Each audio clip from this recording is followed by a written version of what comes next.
Hello everyone and Jai Hind to all of you. आज के इस लेक्चर में आप लोगों का फिर से स्वागत करता हूं। इस चैनल पर जो नए हो मेरे वीडियो को लाइक कीजिए और अभी तक अगर चैनल को सब्सक्राइब नहीं किया है तो चैनल को सब्सक्राइब ज़रूर कर दीजिए और बेल आइकन को भी प्रेस कर दीजिए ताकि अपकमिंग वीडियोज़ की नोटिफिकेशन भी आपको मिलती रहे। और आपको बता दूँ, इस चैनल के माध्यम से हम तैयारी कर रहे हैं नेट JRF एग्ज़ाम 2022 के लिए, जून के लिए। ठीक है, आज का लेक्चर बहुत ही इंपॉर्टेंट होने वाला है क्योंकि आपके एग्ज़ाम के पर्पस ही बहुत ज़रूरी है ये वाला लेक्चर। ठीक है, आई होप आपको ये वीडियो पसंद भी आएगा।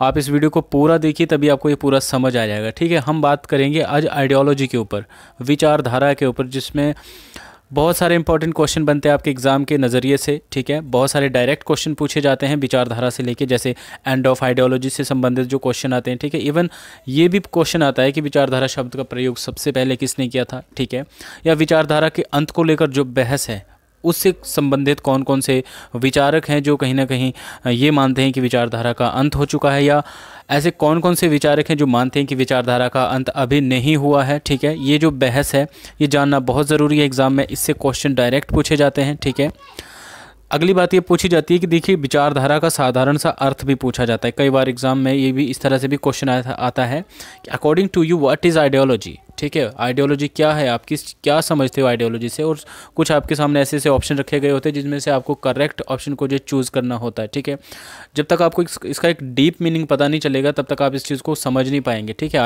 आप बेशक लिबरलिज्म, मार्क्सिज्म, सोशलिज्म, इन चीज़ों को पढ़ लीजिए कि ये ऐसी विचारधाराएँ हैं या इनकी ये मान्यताएं हैं, लेकिन विचारधारा अपने आप में क्या डेफिनेशन रखती है, किस तरह से आप डिफ़ाइन करोगे, ये ज़रूरी है। ठीक है, तो आइए हम लेक्चर को स्टार्ट करते हैं, ज़्यादा वक्त नहीं लेंगे। और आज का वीडियो बहुत महत्वपूर्ण है आपके लिए, ये मैं आपको पहले से ही बता रहा हूँ, इसलिए वीडियो को पूरा देखिए आप। ठीक है, आधा अधूरा नहीं छोड़ना है, वीडियो पूरा देखना और लाइक और कमेंट करके ज़रूर बताना।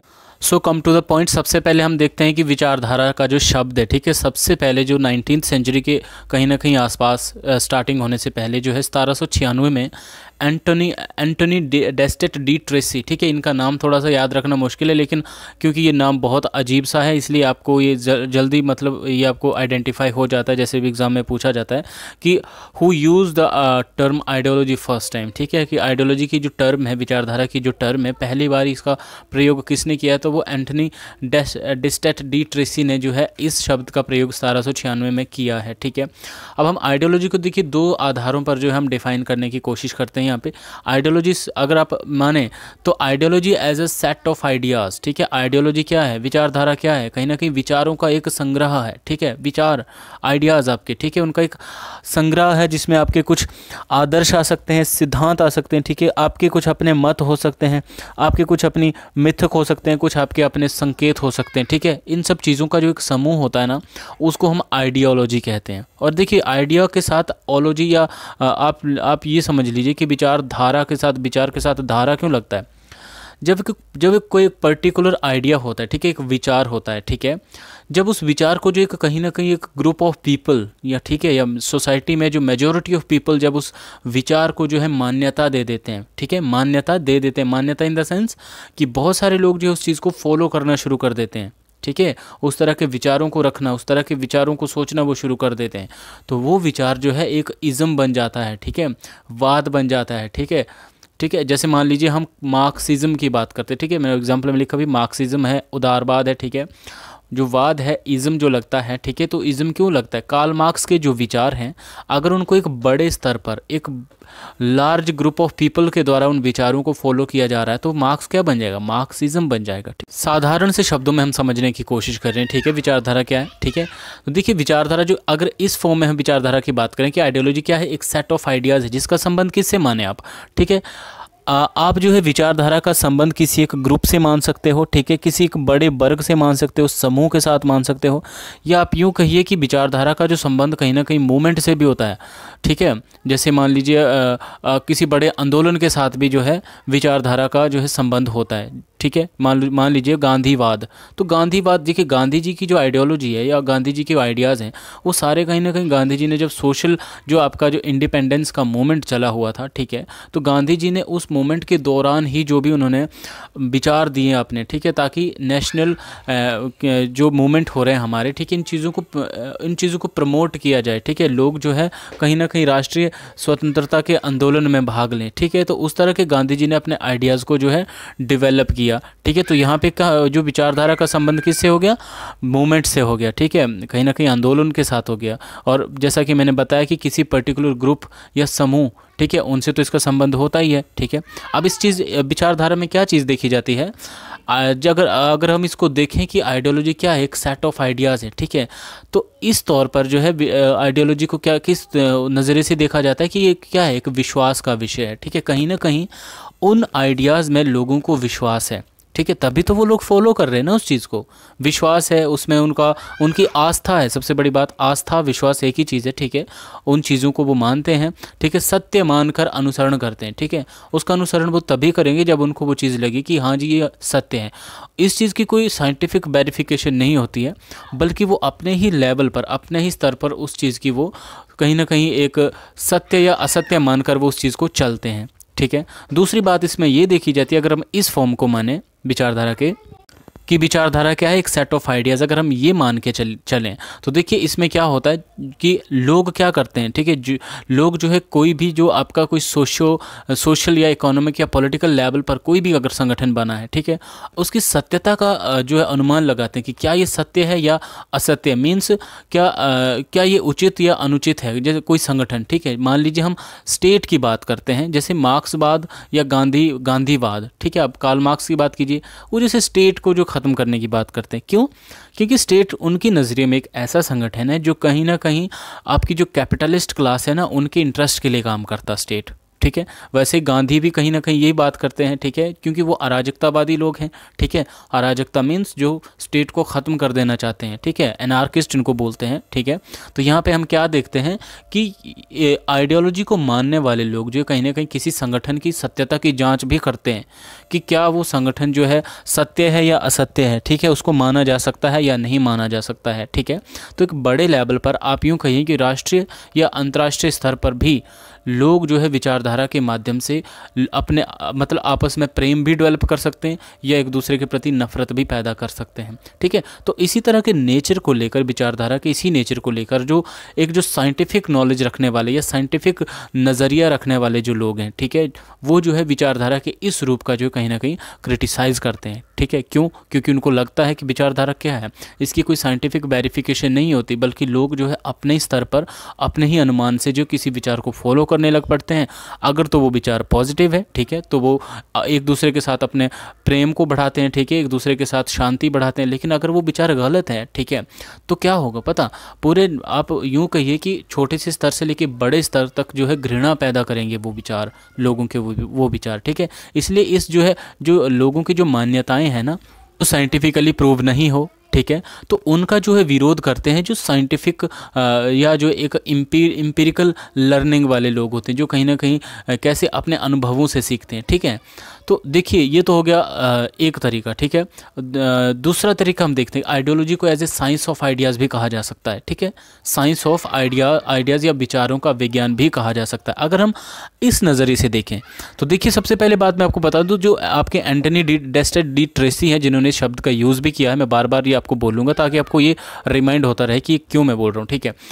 इन्होंने जो है विचारधारा या आइडियोलॉजी को जो है इस फॉर्म में माना है, ठीक है, कि आइडियोलॉजी क्या है, ideology is a science of ideas, ठीक है, विचारों का जो है विज्ञान है आइडियोलॉजी, ठीक है, जिसमें क्या होता है विचारों व विश्वासों का निर्माण कैसे हो, ठीक है, इस चीज़ पे स्टडी की जाती है, ठीक है, कि पर्टिकुलर सोसाइटी है ना, मान लीजिए अब यहाँ तो इन्होंने माना कि जी बस कोई विचार इमर्ज हो गया, भाई मानो, आप अपने लेवल पर उसको मानो, ठीक है, लेकिन यहाँ पे क्या कर सकते हैं, ये बोलते हैं कि विचारों व विश्वासों का निर्माण कैसे होता है, इस चीज़ पे जो स्टडी की जाती है, ठीक है। दूसरा, क्योंकि कहीं ना कहीं ये इन जो विचारों या विश्वासों का जो निर्माण होता है ना, उसके पीछे के रीजन्स को स्टडी करते हैं, ठीक है, कि किस तरह से वो विचार इमर्ज होते हैं, ठीक है।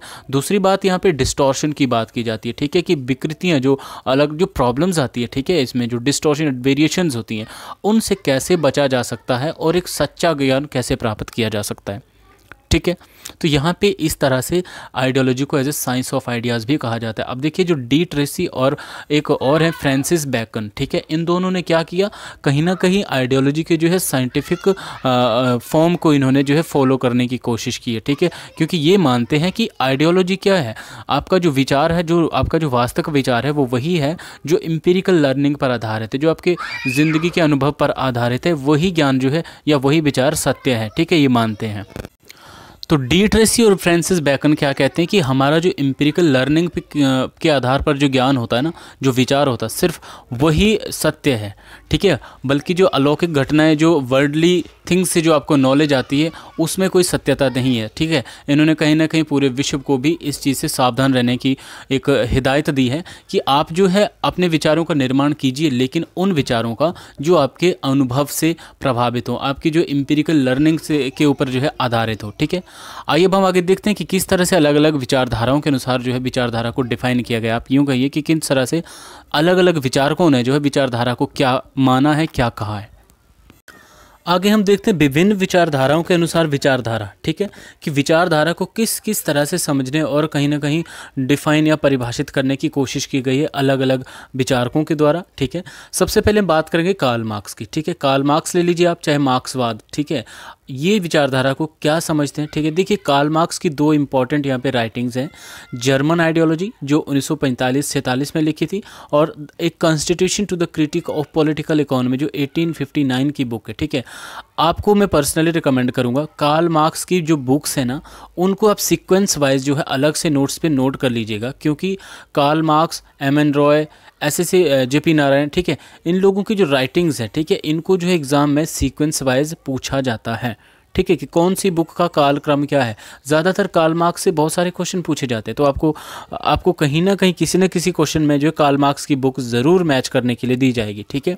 तो आपने कार्ल मार्क्स को हल्के में नहीं लेना है, इनके ऊपर आपने डीप स्टडी करनी है, इनकी हर बुक को आपने अपने सीक्वेंस वाइज याद रखना है, ठीक है। तो फिलहाल यहाँ पर हम दो बुक्स की बात करें इनकी, एक जर्मन आइडियोलॉजी जो 1945 से 46 में आई थी, और एक constitution to the critique of political economy, ठीक है, जो 1859 में इन्होंने लिखी थी। देखिए इन दो बुक्स का यहाँ पे जिक्र क्यों किया गया है, क्योंकि कार्ल मार्क्स ने अपनी इन दो प्रसिद्ध किताबों में जो है कहीं ना कहीं विचारधारा का जो है कहीं ना कहीं वर्णन किया है, ठीक है, विचारधारा के स्वरूप का इसमें इन्होंने कहीं ना कहीं एक विवेचन किया है, ठीक है।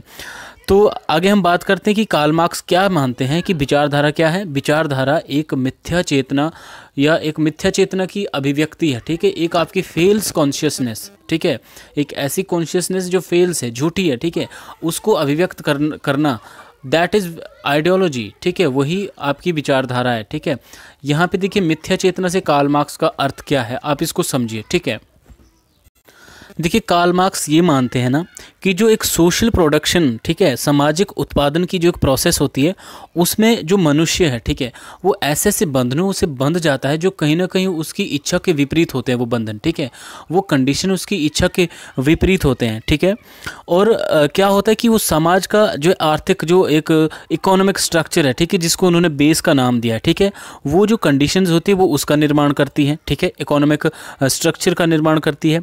अब इस आधार पर अगर देखा जाए तो समाज की जो कानूनी और राजनीतिक अधिसंरचनाएं या जो एक legal and political super structure की यहाँ पे बात की, ठीक है, वो यहाँ पे इस आधार पर खड़ी हो जाती हैं, ठीक है।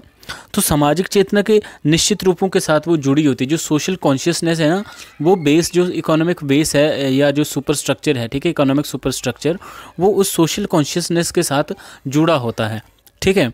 अब उसके साथ जुड़ा होता है तो क्या होता है कि ये इस आधार पर समाज की कानूनी और राजनीतिक जो अधिसंरचनाएं जो जुड़ी होती है, ठीक है, इसके साथ क्या होता है कि भौतिक जीवन में जो प्रचलित जो मोड ऑफ प्रोडक्शन होता है, ठीक है, उत्पादन प्रणाली कि आप जो है प्रोडक्शन कैसे करते हो, या आपके जो अभी सिस्टम है, ठीक है, किस प्रणाली के तहत आप जो प्रोडक्शन कर रहे हो, उत्पादन कर रहे हो, ठीक है, वो सिस्टम जो है हमारे मीन्स जो हम मानव हैं, ठीक है, हमारे सामाजिक, राजनीतिक या आप आध्यात्मिक प्रक्रिया के सामान्य स्वरूप को कहीं ना कहीं निर्धारित करता है, ठीक है। या आप दूसरे आसान से शब्दों में ये समझिए कि कार्ल मार्क्स यहाँ पे क्या कह रहे हैं कि जो मनुष्य की जो चेतना है ना, उसका जो अस्तित्व है, ठीक है, वो जो है हमारी जो चेतना है वो हमारे अस्तित्व को डिफाइन नहीं कर रही है, या हमारी चेतना नहीं बता रही है कि हमारा अस्तित्व क्या है, हमारी कॉन्शियस नहीं बता रही है कि हमारा अस्तित्व क्या है, है, बल्कि हमारा अस्तित्व बता रहा है, ठीक है। हमारा जो सामाजिक अस्तित्व है वो निर्धारित कर रहा है कि हमारी चेतना कैसी है, हमारी सोच कैसी है, हमारी जो कॉन्शियसनेस है वो कैसी है, ठीक है। अब इसी प्रोसेस में क्या होता है, जो हमारी जो मटेरियलिस्टिक नीड्स होती है, ठीक है, जो हमारी जो इच्छाएं हैं वो इच्छाएं बढ़ जाती हैं, हमारी ज़रूरतें बढ़ जाती हैं। हम भौतिकवादी दुनिया में रहते हैं ना, तो हमारी इच्छाएं बढ़ जाती है, लेकिन हमारी जो कॉन्शियसनेस होती है ना वो पिछड़ जाती है, कहीं ना कहीं वो मिथ्या बन के रह जाती है। तो कार्ल मार्क्स ने इसी चेतना को मिथ्या चेतना का नाम दिया है, जिसको जो है जो समाज का जो कहीं ना कहीं एक जो डोमिनेंट क्लास होती है ना, जो एक प्रभुत्वशाली वर्ग होता है, ठीक है, उसके हितों की रक्षा के लिए, या आप यूँ कहिए कि वो लोग अपने इंटरेस्ट के लिए जो आपकी इस मिथ्या चेतना का प्रयोग करते हैं, ठीक है। कैसे, देखिए, फ्रेंच रेवोल्यूशन होती है 1789 में, ठीक है, जिसमें 3 ये कॉन्सेप्ट दिए गए, इक्वालिटी, लिबर्टी एंड फ्रेटर्निटी। ये 3 जो नारे वहाँ पे लगाए गए फ्रेंच रेवोल्यूशन में, ठीक है। ये भी आप याद रखिएगा कि फ्रेंच रेवोल्यूशन कब हुई थी, 1789 में, क्योंकि रेवोल्यूशन से भी क्वेश्चन पूछा जाता है। और यहाँ पे कौन कौन से नारे दिए गए थे, इक्वालिटी, लिबर्टी एंड फ्रेटर्निटी, ये नारे वहाँ पे दिए गए थे, ठीक है। तो आपको क्या लगता है कि क्या वहाँ पे आम जन साधारण की राइट्स के लिए वहाँ पे लड़ाई हुई होगी, या इतना क्रांति वहाँ पे हुई होगी, ठीक है। ये देखिए, लोगों को तो लगा कि जी हमारे लिए ऐसा हो रहा है, ठीक है, क्योंकि लोगों की जो मिथ्या चेतना थी, ठीक है, वो विचारधारा, उसका प्रयोग किया गया किसके द्वारा, यहाँ पे जो एक कैपिटलिस्ट वर्ग था, ठीक है, कहीं ना कहीं यहाँ पे कैपिटलिस्ट या एक इंडस्ट्रियलिस्ट कैपिटल क्लास, ठीक है, एक औद्योगिक पूंजीपति वर्ग, वो जो क्लास थी, उन्होंने कहीं ना कहीं अपने इंटरेस्ट को फुलफिल करने के लिए यहाँ पे विचारधारा का प्रयोग करके जो अपने लिए इन राइट्स की बात की कि इक्वालिटी होनी चाहिए, लिबर्टी और फ्रेटर्निटी, ठीक है। तो ये कोई आम जनसाधारण लोगों के लिए वहाँ पे लड़ाई नहीं लड़ी गई है, बल्कि एक जो न्यू इमर्जिंग जो बुर्जुआजी क्लास थी, ठीक है, कहीं ना कहीं उनके इंटरेस्ट को या उनकी स्वतंत्रता को जो यहाँ पे ज़्यादा बढ़ावा दिया गया है, ठीक है। और उनकी सबसे बड़ी उपलब्धि क्या थी, देखिए उन्होंने क्या किया कि जो राइट टू प्रॉपर्टी था, ठीक है, संपत्ति के अधिकार को जो उन्होंने कहीं ना कहीं मान्यता और प्रतिष्ठा भी दिलवाई थी इस रेवोल्यूशन के द्वारा, ठीक है। अब आगे देखिए, हम बात करें मार्क्स और एंजल्स क्या मानते हैं। मार्क्स और एंजल्स ये मानते हैं कि विचारधारा क्या है, एक प्रभुत्वशाली वर्ग के निहित स्वार्थों की पूर्ति का साधन है, ठीक है। तो देखिए यहाँ पे ये क्या कहना चाह रहे हैं कि इन्होंने विचारधारा को एक तो मिथ्या चेतना कहा है, दूसरा क्या बात है कि विचारधारा जो प्रभुत्वशाली वर्ग है ना, जो डोमिनेंट क्लास है ना आपकी सोसाइटी की, ठीक है, उसके जो स्वार्थों की पूर्ति के लिए एक साधन मात्र है, ठीक है, वो विचारधारा का प्रयोग करके अपने स्वार्थों की पूर्ति करते हैं। क्योंकि वो मानते हैं, कार्ल मार्क्स और एंजल्स ये मानते हैं कि जो आपका जो सर्वहारा वर्ग है ना, आपका जो प्रोलेटेरिएट क्लास है, उनको विचारधारा की ज़रूरत नहीं है, ठीक है, विचारधारा की ज़रूरत तो बुर्जुआ क्लास को है, ठीक है। जबकि आपकी जो विचारधारा है, ठीक है, वो जो सर्वहारा को इसकी ज़रूरत नहीं, प्रोलेटेरिएट क्लास को इसकी ज़रूरत नहीं, कहीं ना कहीं उनके स्वार्थ निहित नहीं होते हैं, ठीक है। इसीलिए यहाँ पे ये मानते हैं कि विचारधारा जो है बुर्जुआ क्लास की एक ज़रूरत है उनके स्वार्थों की सिद्धि करने के लिए। लेकिन देखिए, व्लादिमीर लेनिन, जब व्लादिमीर लेनिन आते हैं, इनकी एक बहुत इंपॉर्टेंट बुक है, ठीक है, what is to be done, जो उन्होंने 1902 में लिखी है, ठीक है। ये बुक भी आप याद रखिएगा, पूछी जाती है, ठीक है। इसमें इनका ये मानना था कि देखिए, विचारधारा की ज़रूरत जो है सर्वहारा क्लास को भी पड़ेगी, क्योंकि लेनिन एक बात तो ये मानते हैं कि जो वर्ग आपका जो वर्ग संघर्ष है ना, जो क्लास स्ट्रगल है, जैसे ये ख़त्म नहीं होगा, ठीक है। क्लास स्ट्रगल आपकी, अगर जब समाजवाद की स्थापना भी हो जाएगी, सोशलिज्म भी आ जाएगा ना, तब भी क्लास स्ट्रगल है वो ख़त्म नहीं होगा, ठीक है। उस वक्त जो है विचारधारा की ज़रूरत आपकी बुर्जुआ क्लास के अगेंस्ट जो है सर्वहारा वर्ग को भी पड़ेगी, ठीक है। उनको भी कहीं ना कहीं विचारधारा का प्रयोग करना ही पड़ेगा, ठीक है। तो यहाँ पे व्लादिमीर लेनिन जो है विचारधारा को कहीं ना कहीं इंपॉर्टेंट मानते हैं। और दूसरी बात ये कहते हैं कि स्ट्रगल जो है ख़त्म नहीं होने वाला। क्लास स्ट्रगल आप किसी भी सिस्टम को ले लो, चाहे आप जो कैपिटलिज्म को उखाड़ फेंक के जब आप एक कहीं ना कहीं समाजवाद लाओगे, एक साइंटिफिक समाजवाद लाओगे, वहाँ पर भी विचारधारा की ज़रूरत पड़ेगी, या किसको, आपकी सर्वहारा क्लास को, ठीक है। और वहाँ पर भी आपका जो क्लास स्ट्रगल है वहाँ भी ख़त्म नहीं होने वाला, ये चलता ही रहेगा। तो यहाँ पर लेनिन के संदर्भ में ये चीज़ इंपॉर्टेंट है। आगे हम देखते हैं, तो आगे बात करेंगे हम कार्ल मैग्नम की, ठीक है। कार्ल मैग्नम ने आइडियोलॉजी एंड यूटोपिया ये बुक लिखी 1929 में, ठीक है। इसमें इन्होंने आइडियोलॉजी और यूटोपिया दोनों में अंतर किया, ठीक है। ये बुक कई बार एग्जाम में भी पूछी गई है, आप इसको याद रखिए। आइडियोलॉजी को उन्होंने विचारधारा को जो है मिथ्या चेतना माना, ठीक है। कहीं ना कहीं उन्होंने कार्ल मार्क्स के जो विचार थे आइडियोलॉजी के बारे में, ठीक है, उसको तो उन्होंने एक्सेप्ट किया कि ठीक है विचारधारा क्या है, एक मिथ्या चेतना है, एक फेल्स कॉन्शियसनेस है।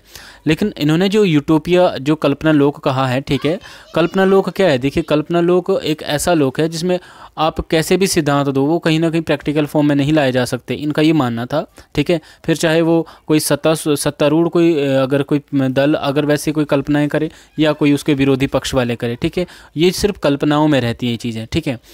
तो कार्ल मार्क्स का जो क्लासलेस सोसाइटी का जो यहाँ पे कॉन्सेप्ट था, ठीक है, इसको कार्ल मैनम ने कहीं ना कहीं इसको जो है यूटोपियन श्रेणी में रखा, जैसे कि कल्पना लोक ये कहा है, ठीक है।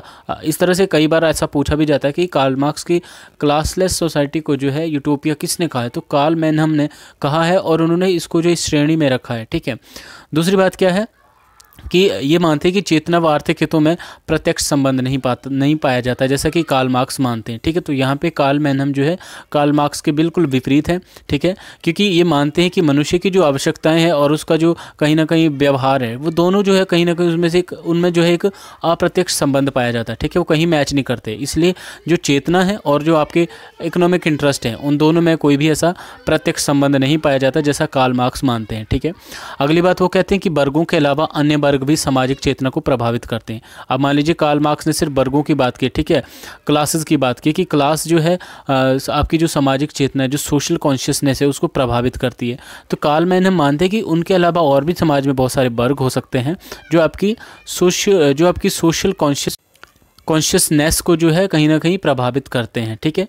आगे कार्ल मैनम ने एक सोशियोलॉजी ऑफ नॉलेज का एक कॉन्सेप्ट दिया, ठीक है, ज्ञान का समाज विज्ञान, जिसमें ये मानते हैं कि प्रत्येक वर्ग का जो ज्ञान है, ठीक है, कोई वर्ग है चाहे कोई समूह ले लीजिए, ठीक है, उनका जो ज्ञान होता है या जो उनकी मान्यताएं हैं, ठीक है, वो कहीं ना कहीं उनकी स्थिति के साथ जुड़ी हुई है, ठीक है। जिस स्थिति में वो रहते हैं कहीं ना कहीं उन्हीं स्थिति का जो है असर होता है, जिससे उनका ज्ञान बढ़ता है या जो भी उनका ज्ञान है या जो भी उनकी एक मान्यताएं हैं वो उनकी परिस्थितियों से प्रभावित रहती हैं, आप ये कह सकते हैं, ठीक है। इसलिए वो ये भी कहते हैं कि मान लीजिए दो विचारधाराओं वाले अलग अलग लोग हैं, ठीक है, दो अलग अलग विचारधाराएं हैं, उसके जो भी समर्थक हैं या उसमें कुछ ऐसे तो प्रबुद्धशाली लोग होंगे ही होंगे जिनको कहीं ना कहीं ये एहसास होता होगा कि उनकी अपनी अपनी विचारधारा में क्या कमियां हैं, ठीक है। तो एटलीस्ट वो जो बुद्धि वर्ग है, ठीक है, वो इतना सा तो कर ही सकते हैं कि एक दूसरे की कहीं ना कहीं कमियों को देखें, ठीक है, और उसको कहीं ना कहीं पूरा करने की कोशिश करें। तो इस तरह की बात यहाँ पे सोशियोलॉजी ऑफ नॉलेज के कॉन्सेप्ट में कार्ल मैनम कहते हैं, ठीक है, आपने ये चीज़ भी याद रखनी है। आगे हम देखते हैं, चलिए कुछ लिबरल थिंकर्स की बात करने की वो करते हैं कि वो विचारधारा को लेकर क्या कहते हैं, ठीक है। तो सबसे पहले हम कार्ल पॉपर की बात करते हैं। देखिए कार्ल पॉपर की एक बहुत इंपॉर्टेंट बुक है, ठीक है, दी open society and it's enemies, ठीक है, मुक्त समाज और उसके शत्रु। तो ये 1945 में बुक आई थी, जैसे कि आपको पता है कि 1845 में कार्ल मार्क्स की जर्मन आइडियोलॉजी बुक भी आई थी। ठीक उसके 100 साल बाद जो है open society and its enemy book आई है, जिसमें कार्ल पॉपर ने कार्ल मार्क्स को मुक्त समाज का शत्रु कहा है, ठीक है।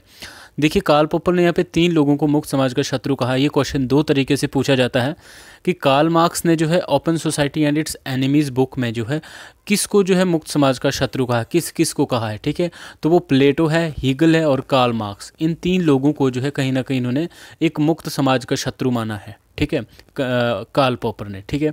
दूसरी बात ये क्या कहते हैं कि विचारधारा केवल सर्वाधिकारवादी समाज में पाई जाती है, ठीक है, ऐसे सोसाइटीज़ जहाँ पे टोटलिटेरियनिज्म है, ठीक है। टोटलिटेरियनिज्म क्या होता है, कहाँ होता है, जहाँ पे व्यक्ति के कोई अधिकार नहीं होते, ठीक है, व्यक्ति को किसी का कोई विरोध करने का अधिकार नहीं होता, किसी को इन द सेंस जो भी सत्ता में जो सत्तारूढ़ सरकार है, ठीक है, व्यक्ति वहाँ पे उनका विरोध नहीं कर सकते, ठीक है। टोटलिटेरियनिज्म या टोटलिटेरियन सिस्टम ऐसा होता है, ठीक है, जहाँ पे व्यक्ति जो अपने अधिकारों के लिए आवाज़ नहीं उठा सकता, सरकार का विरोध नहीं कर सकता, ठीक है, धरने प्रदर्शन नहीं कर सकता, ठीक है, कहीं ना कहीं उन सब चीज़ों पे प्रतिबंध होता है व्यक्ति की, ठीक है। लेकिन ओपन सोसाइटीज़ के विपरीत है, जो मुक्त समाज है ओपन सोसाइटीज़, वहाँ पे कहीं ना कहीं एक लिबरल डेमोक्रेसी है, ठीक है। वहाँ पे लोग जो है ओपनली क्रिटिसाइज़ कर सकते हैं, गवर्नमेंट की बैड पॉलिसीज़ को क्रिटिसाइज़ कर सकते हैं, विरोध कर सकते हैं, धरना प्रदर्शन कर सकते हैं, ठीक है, आलोचनाएं कर सकते हैं, ठीक है, ओपन सोसाइटीज़। तो सर्वाधिकारवाद के बिल्कुल विपरीत है ओपन सोसाइटीज़। तो यहाँ पे कार्ल पॉपर ये मानते हैं कि इन ओपन सोसाइटीज़ के जो है शत्रु कौन है, प्लेटो, हीगल और कार्ल मार्क्स। ये मानते हैं कि जो वेस्टर्न लिबरल डेमोक्रेसीज़ हैं, ठीक है। जो पश्चिमी जो उदारवादी लोकतंत्रात्मक जो व्यवस्थाएं हैं, ठीक है, वहाँ पे कैसी है, ओपन सोसाइटीज़ हैं, ठीक है, क्योंकि वहाँ पे है सबको अधिकार है, राइट्स हैं, ठीक है, वो कुछ भी कर सकते हैं, वहाँ पे सरकार को इवन चेंज भी कर सकते हैं, ठीक है, लोकतंत्रात्मक प्रणालियों में, ठीक है। तो वहाँ पे कार्ल पॉपर का मानना है कि वहाँ पे लोगों को या किसी भी सिस्टम को जो है विचारधारा की ज़रूरत नहीं पड़ती, ठीक है। इसलिए विचारधारा कहाँ पे होती है, विचारधारा सिर्फ सर्वाधिकारवादी समाज में ही होती है, ठीक है। आगे हम बात करते हैं हन्ना अरेंट की, ठीक है। हन्ना अरेंट भी एक बुक लिखती है द ओरिजिन ऑफ टोटलिटेरियनिज्म 1951 की, ठीक है। तो कई बार ऐसा आता है कि क्रांति या आप ये बोलिए कि सर्वसत्ताधिकारवाद से संबंधित किताबों के बारे में भी जब पूछा जाता है तो कहीं ना कहीं हन्ना अरेंट की बुक ज़रूर आती है उसमें मैच करने के लिए, ठीक है। तो 1951 में इन्होंने ये बुक लिखी है जिसमें ये मानती हैं कि जो आपकी जो टोटलिटेरियन सोसाइटीज़ है ना, वहाँ पे दो तरीके से लोगों पर नियंत्रण किया जाता है, ठीक है। एक होता है वहाँ पे टेरर फैला के, ठीक है, टेरर फैला के उनके शरीर पे नियंत्रण किया जाता है। दूसरा आइडियोलॉजी से उनके कहीं ना कहीं उनके मस्तिष्क पे, उनके दिमाग पे कंट्रोल किया जाता है, ठीक है। तो कहीं ना कहीं हम ये देखते हैं कि कार्ल पॉपर और हन्ना अरेंट दोनों उदारवादी वो ये मानते हैं कि जो विचारधारा है, ठीक है, विचारधारा का प्रयोग कहाँ पे ज़्यादा किया जाता है, सर्वाधिकारवादी व्यवस्थाओं में, ठीक है, जबकि ओपन सोसाइटीज़ में जो है विचारधारा का प्रयोग नहीं होता और वहाँ पे ज़रूरत है भी नहीं, ठीक है। तो आपने यहाँ पे ये याद रखना है। हन्ना अरेंट की बुक कौन सी है, the origin of the totalitarianism, ठीक है, कब आई, 1951 में, ठीक है। इसके 6 साल पहले हम बात करें तो 5 साल पहले, ठीक है, तो 1945 में कार्ल पॉपर की बुक आई है दी open society and it's enemies, ठीक है। इसके ठीक 100 साल पहले की बात करें तो जर्मन आइडियोलॉजी कार्ल मार्क्स की बुक 1845 में आई थी, ठीक है। और किन को इन्होंने ओपन सोसाइटी के जो है शत्रु कहा है, प्लेटो, हीगल और कार्ल मार्क्स, ठीक है। तो यहाँ पे ये 4-5 क्वेश्चन बिल्कुल डायरेक्ट बन रहे हैं और यहाँ से ये क्वेश्चन ज़रूर आएंगे, आपको ये मैं 100% श्योर करके बोलता हूँ, ठीक है, कि किसी न किसी तरीके से या तो कार्ल पॉपर की बुक पूछी जाएगी, ठीक है, या तो ये पूछा जाएगा कि उन्होंने ओपन सोसाइटी के एनिमीज किन को बोला है, या तो हन्ना अरेंट की जो है बुक पूछी जाएगी, ठीक है। तो ये कुछ है। आगे हम देखते हैं कि इतिहास की जो विचारधारा है, ठीक है, इसका अंत, ठीक है, एंड ऑफ आइडियोलॉजी को लेकर जो एक बहस छिड़ी, ठीक है, वो क्या है, और हमारे आज का जो मुख्य टॉपिक है, मेन मुद्दा है, वो भी यही है, ठीक है। तो उसके बारे में बात करेंगे, बहुत इंपॉर्टेंट है। यस, विचारधारा का अंत, एंड ऑफ आइडियोलॉजी, ठीक है, एक डिबेट। सबसे पहले आप इनको नोट कर लीजिए, ठीक है, कि जो इस चीज़ का समर्थन करते हैं कि विचारधारा का जो है अंत हो चुका है, ठीक है, एंड हो चुका है विचारधारा का, इसके समर्थक कौन है, ठीक है, और जो इसके विरोधी हैं, ठीक है, जो ये मानते हैं कि नहीं विचारधारा का अभी तक अंत नहीं हुआ है, ठीक है, उनको भी आप नोट कर लीजिए, ठीक है, क्योंकि आपको ये चार्ट इस तरह से याद करना पड़ेगा ताकि आपकी ईजिली आपको अंडरस्टैंडिंग भी आपको इसकी हो जाए, और दूसरा आपके एग्जाम के पॉइंट ऑफ व्यू से भी ये ज़रूरी है, ठीक है। सबसे पहले देखिए Daniel Bell, end of ideology, इनकी एक बुक आती है 1960 में, और कहीं ना कहीं ये जो डिबेट है वो भी वहीं से स्टार्ट हुई है। इसके बारे में अभी डिटेल में अब एक्सप्लेनिंग करेंगे, तो आप अभी पहले इसको जो है नोट कर लीजिए। तो डैनियल बेल जो है अंत के समर्थक हैं, वो कहते हैं कि विचारधारा का अंत हो चुका है जब उन्होंने अपनी 1960 में एक बुक लिखी एंड ऑफ आइडियोलॉजी, ठीक है। फिर जे के गैल्ब्रेथ, ठीक है, जे के गैल्ब्रेथ की एक बुक आती है द न्यू इंडस्ट्रियल स्टेट, ठीक है, तो ये भी कहीं ना कहीं विचारधारा के अंत को जो है समर्थन देते हैं, ठीक है। एसएम लिपसेट, ठीक है, एसएम लिपसेट की बहुत प्रसिद्ध पुस्तक है ये पॉलिटिकल मैन 1960 में, ठीक है, ये बुक भी बहुत दफ़ा पूछी जाती है एग्जाम में, ठीक है, तो ये भी इसके समर्थक है कि विचारधारा का अंत हो चुका है। रल्फ डार्फ, ठीक है, तो इनकी बुक है class and class conflict in an industrial society, की एक इंडस्ट्रियल सोसाइटी के अंदर क्लास मतलब वर्ग और वर्ग संघर्ष, ठीक है, ये 1959 में इन्होंने बुक लिखी है, ये भी विचारधारा के अंत को समर्थन देते हैं। उसके बाद एंथनी गिडिंग्स, ठीक है, बहुत इंपॉर्टेंट है ये, इनकी beyond left and right the future of radical politics, इनकी बुक है 1994, जब मैं पैदा हुआ था, ठीक है, तो ये इनकी बहुत इंपॉर्टेंट बुक है, ठीक है, और ये भी कहीं ना कहीं इस चीज़ को समर्थन देते हैं कि विचारधारा का अंत हो चुका है, ठीक है। अब हम अंत विरोधी विचारकों की बात करते हैं कि कौन है जो ये मानते हैं कि अभी तक इसका अंत नहीं हुआ है, विचारधारा का अंत नहीं हुआ है, ठीक है। तो सबसे पहले रिचर्ड टिटमस, उसके बाद सी राइटमेल्स, ये भी मानते हैं कि विचारधारा का अंत नहीं हुआ है। सी बी मैकफर्सन, ठीक है, पॉजेसिव इंडिविजुअलिज्म, जो इनका बहुत ही एक महत्वपूर्ण विचार है, ठीक है, स्वतः मूलक व्यक्तिवाद, सीबी मैकफर्सन, ठीक है, तो ये भी मानते हैं कि विचारधारा का अंत नहीं हुआ है, और जो भी समाजवादी थिंकर्स हैं, ठीक है, वो भी कहीं ना कहीं इसके विरोधी हैं, या वो ये मानते हैं कि अभी तक विचारधारा का अंत नहीं हुआ है। तो आपने पहले इस चीज़ को आप नोट कर लीजिए। आगे हम देखते हैं कि कैसे ये डिबेट स्टार्ट होती है। यस, तो चलिए बात करते हैं एंड ऑफ आइडियोलॉजी की, डिबेट की, ठीक है। तो देखिए जो 20 से लेके 60 तक, ठीक है, 1920 से लेके 60 तक के जो टाइम पीरियड था उसको जो है एज ऑफ आइडियोलॉजी कहा जाता है, ठीक है। एज ऑफ आइडियोलॉजी क्यों कहा जाता है? क्योंकि इस दौर में कहीं ना कहीं विचारधाराएं जो अपने विकास के चरम सीमा पर थी, ठीक है। तो चाहे वो पूंजीवाद की विचारधारा हो, समाजवादी विचारधारा हो, साम्यवादी विचारधारा हो, या फांसीवादी विचारधाराएं हो, ठीक है, सभी विचारधाराएं कहीं ना कहीं अपने विकास की चरम सीमा पर थी। इसीलिए इस एज में जो है 1920 से 1960 तक को कहीं ना कहीं एज ऑफ आइडियोलॉजी कहा जाता है, ठीक है। तो ये टर्म भी आपने याद रखना है। और दूसरी बात है अल्बर्ट कामू, ठीक है, इन्होंने पहली बार जो है एंड ऑफ आइडियोलॉजी टर्म का यूज़ किया था, ठीक है। तो कई बार इस तरह से भी प्रश्न आ सकते हैं, पूछ सकते हैं कि किसने पहली दफ़ा जो है इस टर्म का यूज़ किया था, तो अल्बर्ट कामू, ठीक है। डैनियल बेल की बात करें, ठीक है, जो कहीं ना कहीं इस विवाद के प्रणेता भी माने जाते हैं, जिन्होंने इस विवाद को जन्म दिया। 1960 में क्या होता है, इन्होंने एक बुक लिखी एंड ऑफ आइडियोलॉजी, ठीक है, जिसमें ये मानते हैं कि विचारधारा का जो है अंत हो चुका है, ठीक है। आज का युग कैसा माना इन्होंने कि आज का युग जो है उत्तर औद्योगिक, ठीक है, पोस्ट मॉडर्निस्ट या एक पोस्ट इंडस्ट्रियल सोसाइटी है, ठीक है। इसमें चाहे ये मानते हैं कि चाहे वो समाज पूंजीवादी हो, चाहे वो समाजवादी हो, चाहे कोई किसी भी तरह का क्यों ना वो समाज हो, ठीक है, वहाँ पर क्या होता है कि उद्योगों के मुकाबले जो कहीं ना कहीं एक जो सर्विस सेक्टर है, एक जो सेवा का क्षेत्र है, ठीक है, उसका योगदान बढ़ रहा है, ठीक है, कामगार बढ़ रहे हैं, मतलब यानी सभी समाजों में जो है तकनीकी तौर पर जो विशिष्ट वर्ग है, यानी वाइट कॉलर जॉब का जो है प्रभुत्व स्थापित हो रहा है, ठीक है, ये ऐसा मानते हैं। और दूसरी बात ये कहते हैं कि सारे जो उत्तर औद्योगिक समाज है, ठीक है, पोस्ट इंडस्ट्रियल सोसाइटी एक जैसे विकास की ओर अग्रसर हो रहे हैं, ठीक है, चाहे वो किसी भी विचारधारा की ओर अनुसरण करते हैं, वो सभी जो है एक तरीके से ही कहीं ना कहीं एक डेवलपमेंट की तरफ चले हुए हैं, या उन सबका जो है एक तरफ से विकास हो रहा है, ठीक है, विकास की ओर वो अग्रसर हो रहे हैं, ठीक है।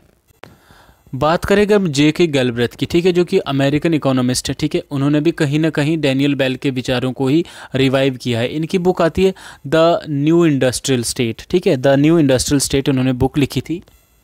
1967 में इनकी बुक आई थी द न्यू इंडस्ट्रियल स्टेट। तो कहीं ना कहीं ये यहाँ भी यही बात करते हैं कि उत्तर औद्योगिक जो इंडस्ट्रीज़, जो पोस्ट इंडस्ट्रियल सोसाइटीज़ है ना, वहाँ पे कहीं ना कहीं अब जो है आपके जो टेक्नोक्रेट्स हैं, ठीक है, उनका जो प्रभुत्व स्थापित हो रहा है, सर्विस सेक्टर जो है विस्तृत हो रहा है, ठीक है, और वहाँ पे जो है कहीं ना किसी न किसी तरीके से विचारधारा का जो है अंत हो रहा है, ठीक है। आगे हम बात करते हैं। नेक्स्ट हम बात करेंगे SM लिप्सेटकिन की। ये बुक पूछी भी जाती है, कई बार ये मैच करने के लिए आती है, या तो ये पूछा जाता है कि पॉलिटिकल मैन किसने लिखी हुई है, ठीक है। तो 1960 में ये बुक लिखते हैं, जिसमें ये कहते हैं कि लेफ्ट राइट जो अब एक दूसरे के निकट आ रहे हैं, ठीक है, चाहे वो वामपंथी हो चाहे वो दक्षिणपंथी हो, वो अब एक दूसरे के निकट आ रहे हैं, और विचारधारा की एक स्पष्टता, उग्रता व विभिन्नता का कहीं ना कहीं अंत हो रहा है। तो SM लिप्सेट ने भी पॉलिटिकल मैन में कहीं ना कहीं विचारधारा के अंत को जो है समर्थन दिया, ठीक है। राल्फ डेरेनड्राफ्ट की बात करते हैं, इन्होंने class and class conflict in industrial society, जो कि 1959 में इन्होंने बुक लिखी।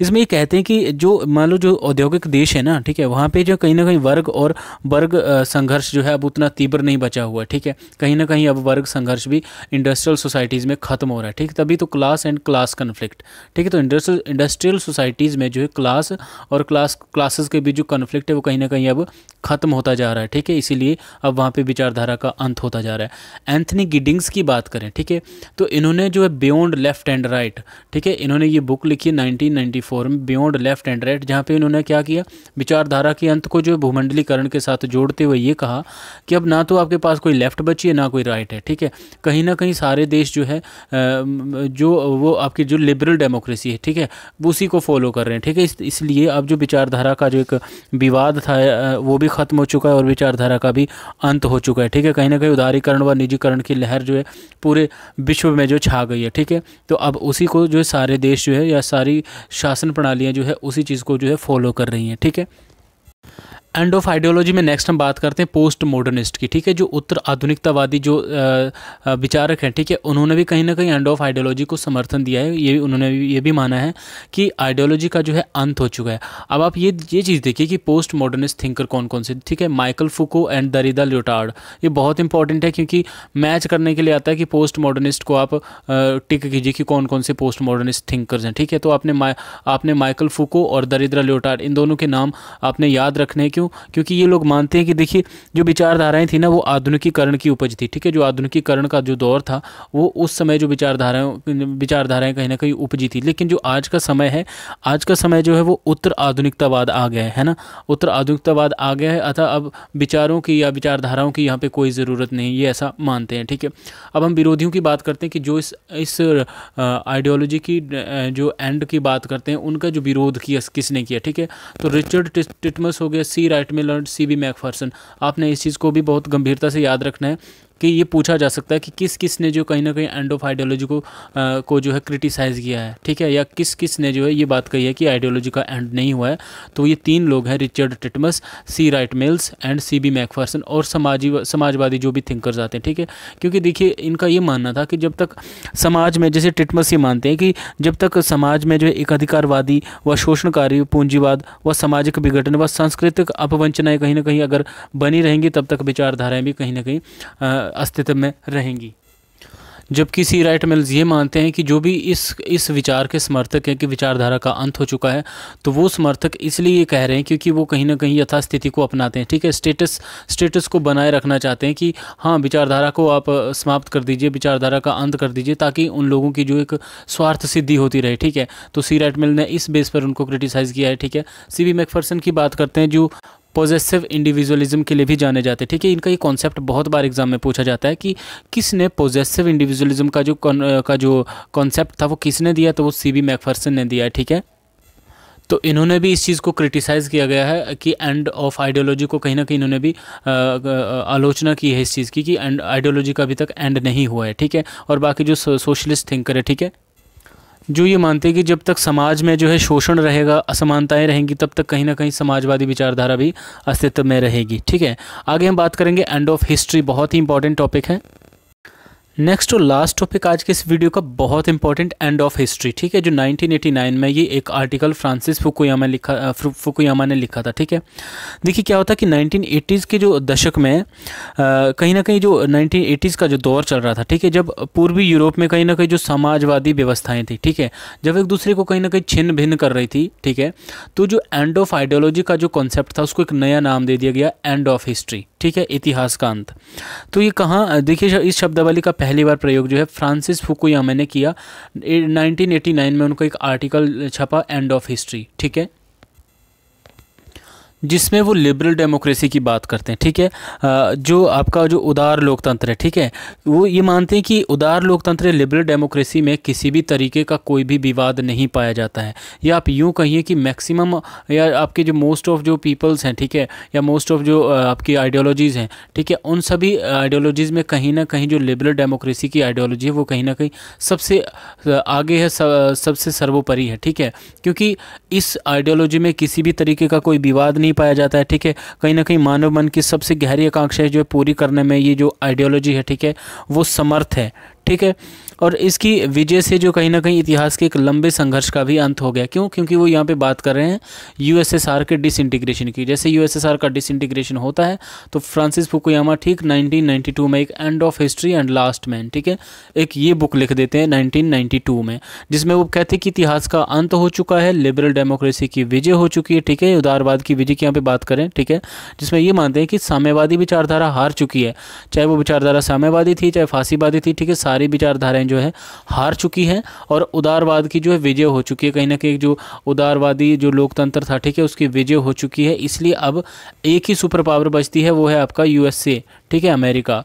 तो यहाँ पे इस तरह से उन्होंने कहीं ना कहीं जो लिबरल डेमोक्रेसी की विजय की बात की है, ठीक है। इसको बाद में क्रिटिसाइज़ किया गया। देखिए एसपी हंटिंगटन ने कहीं ना कहीं इसको क्रिटिसाइज़ किया, फुकुयामा की आलोचना की है उन्होंने 1993 में एक बुक लिख के जिसका टाइटल था क्लैश ऑफ सिविलाइजेशन, ठीक है। तो ये पूछी जाती हैं, एग्ज़ाम में and of history and last man किसकी बुक है, कब लिखी गई? फ्रांसिस फुकुयामा की बुक है 1992 की, ठीक है, जो कि उनके एक आर्टिकल का एक्सटेंशन है। आप ही मान लीजिए कि एंड ऑफ हिस्ट्री जो 1989 में आर्टिकल लिखा था और 1992 में उन्होंने एक बुक लिख दी end of history and last man 1992 में, ठीक है, जिसमें उदारवाद की विजय की बात की, ठीक है। और इसी को जब क्रिटिसाइज़ किया गया तो इसके अगेंस्ट जो बुक लिखी गई वो एसपी हंटिंगटन के द्वारा ये बुक लिखी गई, क्लैश ऑफ सिविलाइजेशन, ठीक है, संस्कृतियों का टकराव, कहीं ना कहीं 1993 में बुक लिखी गई, जिसमें ये कहते हैं कि ऐसा नहीं है कि विवादों का अंत हो चुका है, ठीक है, विवाद अभी और होंगे, ठीक है। यहाँ पे उनका ये मानना है कि गैर पश्चिमी सभ्यताएं जो है वो पश्चिमी सभ्यताओं के साथ टकराएंगी। अब जो है कहीं ना कहीं संस्कृतियों के बीच टकराव होगा, ठीक है, बेशक अभी युद्ध वगैरह नहीं होंगे, ठीक है, या विचारधाराओं के बीच टकराव नहीं होगा, लेकिन अब संस्कृतियों के बीच जो है टकराव की स्थिति बनेगी, ठीक है, जिसमें वो कहीं ना कहीं देखिए जो फायर ऑफ रिंग्स, ठीक है, आग का गोला, ये इन्होंने ये टर्म किसके लिए यूज़ किया? जो पश्चिमी एशिया की जो मुस्लिम कल्चर है, ठीक है, जो वेस्ट एशिया का जो मुस्लिम कल्चर है उसको उन्होंने जो है फायर ऑफ रिंग्स या आग का गोला नाम दिया है उन्होंने, ठीक है। तो एसपी हंटिंगटन का ये मानना था कि अभी तक जो है आपकी जो विवाद है, ठीक है, जो टकराव है वो ख़त्म नहीं हुए हैं, बल्कि विवाद अभी भी होंगे, और अब वो विवाद होंगे गैर पश्चिमी सभ्यताएं और पश्चिमी सभ्यताओं के बीच अपनी संस्कृतियों को लेकर, ठीक है। तो ये बहुत इंपॉर्टेंट टॉपिक है, आप इसको भी नोट कर लीजिए और आपके एग्ज़ाम में किसी न किसी तरीके से ये बहुत काम आएगा ये, ठीक है। आज के इस वीडियो में इतना ही था। आई होप आपको वीडियो पसंद आया होगा, अगर पसंद आया होगा तो आप एक बार वीडियो को लाइक भी कर दीजिए और कमेंट बॉक्स में बताइए कि आपको वीडियो कैसा लगा है, ठीक है। और जो भी आपके सजेशन सुझाव है वो भी ज़रूर दीजिए, क्योंकि हमने आज पॉलिटिकल थ्योरी का ये सेकंड चैप्टर किया है, ठीक है। तो जो भी एग्ज़ाम के पॉइंट ऑफ व्यू से ज़रूरी है आप सब लोगों के एग्ज़ाम के लिए, वो मैं सारी चीज़ें करवा रहा हूँ, कवर करवाने की कोशिश करूँगा। और साथ ही साथ कमेंट बॉक्स में कई सारे स्टूडेंट्स का ये भी सुझाव आ रहा है कि सर फर्स्ट पेपर की तैयारियाँ भी करवाइए, तो मैं अब आगे से मैं बीच बीच में फ़र्स्ट पेपर का भी इंपॉर्टेंट जो टॉपिक्स है मैं उसके लिए भी मैं लेक्चर बनाऊंगा और आप लोगों को लेक्चर जो है अपडेट करते रहूँगा, ठीक है। तो बाकी आई होप आपको वीडियो पसंद आया होगा, अगर पसंद आया है तो वीडियो को लाइक कीजिए, शेयर कीजिए, कमेंट कीजिए, और चैनल को सब्सक्राइब नहीं किया है तो सब्सक्राइब ज़रूर कीजिए और बेल आइकन को भी प्रेस कर दीजिए, ताकि मेरी जो भी अपकमिंग वीडियोज़ होगी उसकी नोटिफिकेशन आपको मिलती रहेगी। तो मिलते हैं नेक्स्ट वीडियो में, तब तक जय हिंद।